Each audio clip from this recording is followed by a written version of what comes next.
there, good morning to you, and thanks for waking up with us on News 4 today. Whether you're watching live on air with us right now or streaming through our app, we're glad to have you.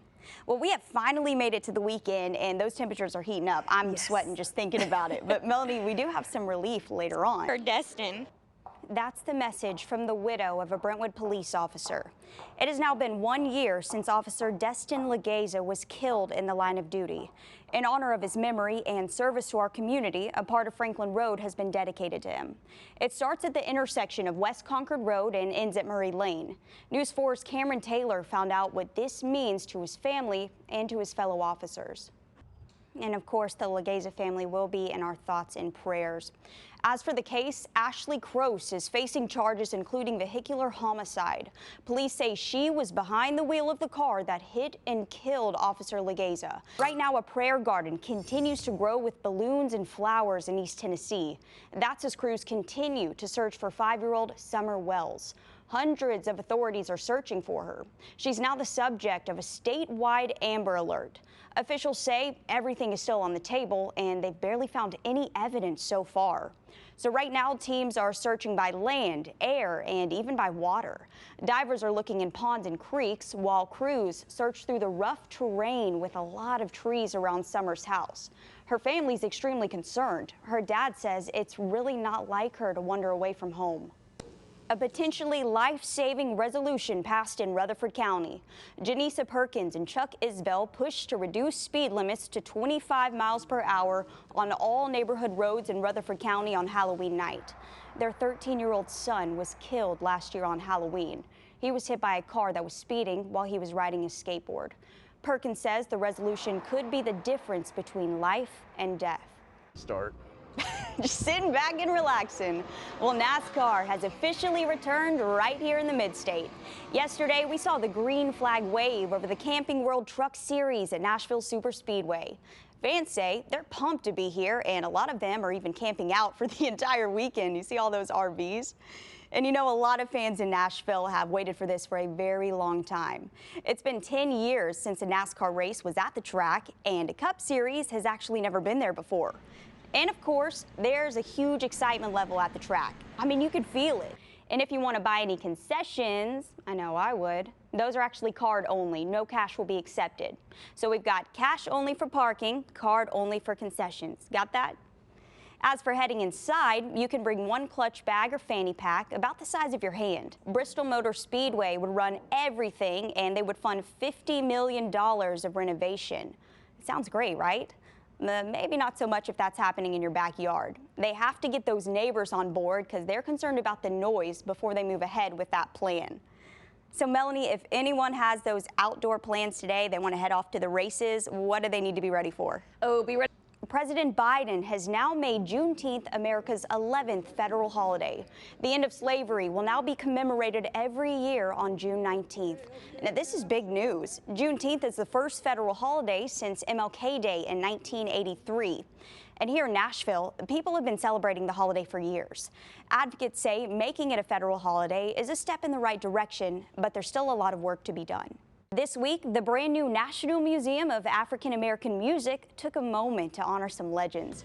Quincy Jones, Smokey Robinson, Lionel Richie, and Chaka Khan were just a few who received praise. This was all part of the big musical show that happened Friday night, and the Grammy-winning Fisk Jubilee singers were also honored alongside those icons. Now, if you can't make it to the museum, there's a lot of other Juneteenth celebrations happening this weekend. If you want to get in some exercise, Watkins Park in North Nashville is hosting a Juneteenth Freedom Day bike ride. You can choose a 10 or 25-mile ride, and it's completely free. It's going to be hot, though, so bring some water. Also completely free for you, Meharry Medical will have a Juneteenth Health and Wellness Fair. It starts at 9 o'clock this morning, and it's going to be at the clinic on Meharry's campus. There you can get free vaccines, giveaways, and even health checkups. For all of our Montgomery County friends, go ahead and check out Clarksville's Juneteenth Festival. That's going to be at Liberty Park, and it'll have all the music, food, poetry, and dancing you can imagine. A statue dedication and community festival will also happen at the Franklin Public Square. The dedication is at 10 a.m. The festival starts at 11. So Melanie, hopefully our weather is going to cooperate with all of these fun outdoor activities we have planned today. It's gonna be hot. Yes, it's going to. Let's keep it in those 80s, Melanie, if we can. Right, or the 70s. Yes, even better. All right, this one's for you. Where are all my shoppers at? This could be your weekend to save big. We'll show you how some of the world's biggest retailers are trying to one-up each other. That's still ahead. Hand sanitizer has become a staple in homes and businesses during the pandemic. But the FDA is now warning vapors from these products can have side effects.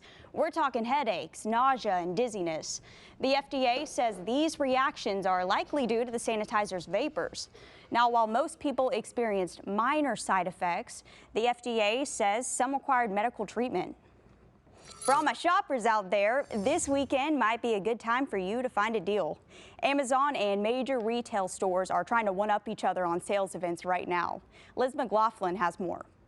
Metro Police need your help this morning finding 4 people involved in a deadly shooting back in April. We have new video showing the moments leading up to the shooting on DeMonareuun Street. Police say the victim, Christopher Hill, got into a fight with a man in this truck.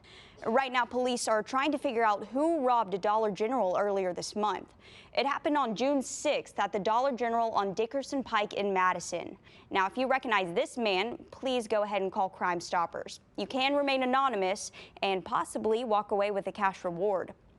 Developing right now, car break-ins are on the rise in Nashville, and one of the main targets are the men and women working to keep us healthy. News 4's Rebecca Cardenas explains why hospitals are now on high alert. Nashville's community safety coordinator is responding to the violent crimes we've seen this month, and most of them have been deadly. This year, there have been 59 homicides.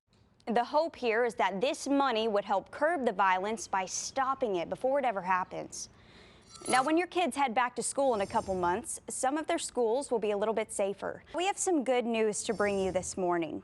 A family is back in their home after it was destroyed by the March 2020 tornadoes. More than a year later, move-in day has finally arrived. I absolutely love that story. I'd be doing a victory pose too.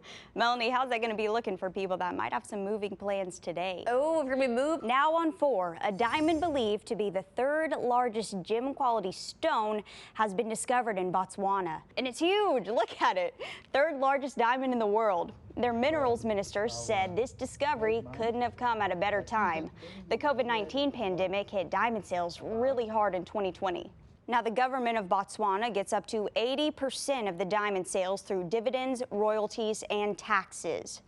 Developing right now, Walmart is doubling down on delivery by drone. The retail giant says it's investing in DroneUp, a drone service provider. Walmart says this makes it possible to offer customers deliveries within minutes rather than hours.